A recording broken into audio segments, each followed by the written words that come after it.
Today we are going to look at a student service movie. The story is about an 18-year-old freshman who dreams of being an interpreter or a counselor. During a lecture, she experiences severe abdominal pain and tries to leave the lecture hall. After a few steps, she loses consciousness. Her teachers are worried about her condition and remind her that the family has a responsibility to provide for her. Her father is a bricklayer, her mother is a nurse and has no money. She works in a call center, but doesn't have enough money to eat and sometimes faints from hunger. When she returns home, her leave-in boyfriend wants rent from her. When he finds out that she hasn't paid the electric bill, he loses interest in her and goes to sleep. She has no money to pay bills, so she looks for another job. She comes across numerous, intriguing job listings on the internet, but all of them demand prior work experience and specific qualifications. Laura decides to explore the ads and stumbles upon a peculiar message left by a 50-year-old individual named John. He offers $100 per hour to employ a young student, promising to be kind, and sends her a picture to back up his claim. They agree to meet at an affordable hotel close to the station. During the meeting, Johnny does not say much. Instead, he simply hands her an envelope containing a letter with instructions. The old man attempts to talk with her. He decides to chat with the young student and get to know her better. At the end of the 3-hour meeting, the man, who works as a school teacher, keeps his promise and pays her $300. This easy money frees Laura, and she smiles, saying she can now eat well and pay off her debts. However, as she continues working in the call center, she realizes her salary is too low. While answering another call, she looks for a job again and meets another client at a cafe where she shares her experience and sets the terms of the meeting.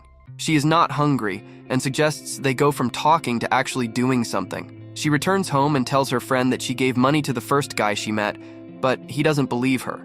She decides to break up with him and rents another apartment. She gets ready for class at the bar, and a man sitting nearby notices this and protects her from the men pretending to be her boyfriend. After a brief conversation, Benjamin takes her home and say goodbye. She takes part in a photo shoot to make money, and the photographer invites her to have happy with him, but she declines because "I'm not that type of woman." She looks online for other young students in financial difficulty. She meets Lou and learns that it's normal to earn money. The next morning, Laura goes to the university, where she sees other poor students and notices their luxury items and gold trinkets. Laura's next client is a moderately rich man who lives alone in a large house where he loves to see beautiful dresses, and she promises to think about it and rush back to the university as exams begin.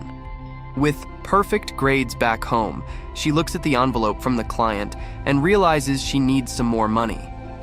Laura wants a laptop, so she writes to Joe and tells him to meet her. The 50-year-old man agrees to meet her, but must also obey her at the hotel room. She tears the tape and packs her bags. She leaves the hotel or money and a laptop.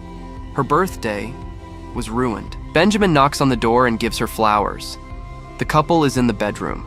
Benjamin is scared and realizes that this is because of a bad experience. The student tells him about money he has received from rich old guys who are willing to sacrifice everything to spend time with a young woman. His doesn't frighten Benjamin at all. As he's deeply in love with Laura, she ends up getting $20 instead of the promised $200. Benjamin realizes his girlfriend is cheating him. He suggests she take the money in cash to minimize the risk of further betrayal. And upon her return home, she spends quality time with Benjamin. A few months later, while dining at a restaurant, Laura gets a call from a customer who expresses interest in seeing her. Laura chooses to ignore him, as she's more interested in her boyfriend. This incident makes Laura realize that her job is causing discomfort in her relationship with her boyfriend. A few days later, Laura meets Joe and spends a few hours with him. Benjamin meets her again outside the hotel, and again expresses his dissatisfaction with his job. The young student finds a way to compromise by pushing him into the door. Laura is unable to think clearly or act consciously. The man believes she is only good for an intimate relationship. After an argument, the couple breaks up. Laura is feeling humiliated and abused. She goes to the photographer and asks him to remove all her pictures. Fortunately, the girl beats the photographer and escapes humiliation when she returns home and calls Joe to explain what happened. Joe asked to see her. He promised her $1,000 for 5 hours. They met again in the hotel room. Joe wrote to her that this was just the start of their meeting. After a few minutes, the couple was go to a room. After 5 hours, the couple returned to their hotel room. She left an envelope with $100 in it. She found a letter in which Joe wrote that he wanted to meet Laura again before she moved to another city to start her new life. A few days later, she called Joe and left a message demanding that he pay the debt. She threatened to tell her wife and children everything for a few hours. Later, Joe calls back and reveals that he has cancer and that he was unable to transfer the money because his wife had suspected something and frozen his account.